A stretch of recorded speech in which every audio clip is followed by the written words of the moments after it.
Referring back to our capital stack, we've already covered senior debt and subordinated debt. Now it's time to look at the various components of equity.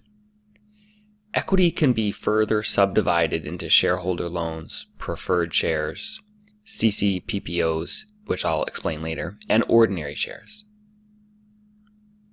Typically, the equity section represents 30 to 40% of the funding of a buyout. Private equity firms tend to invest with a 4 to 7 year strategy or time horizon.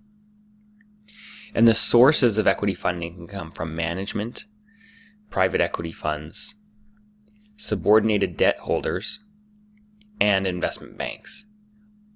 Typically, it's a combination of all of these to build up the full capital stack that's required for equity.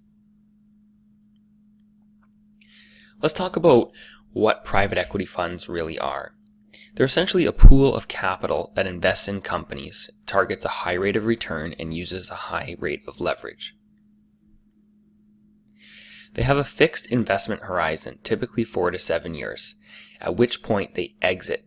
They either exit the investment from an initial public offering, they sell to another private equity firm, or they sell to a strategic buyer of the business. And private equity firms generally fall into two categories. The first is venture capital, which is earlier stage, high growth businesses. And these companies typically don't have much access to capital, and venture capital is what funds their business. And then you've got more mature buyout or leverage buyout funds. They invest in more mature businesses. They want a controlling interest in that business, and they're going to use extensive leverage to enhance their rate of return. These types of funds tend to be a lot larger than venture capital funds.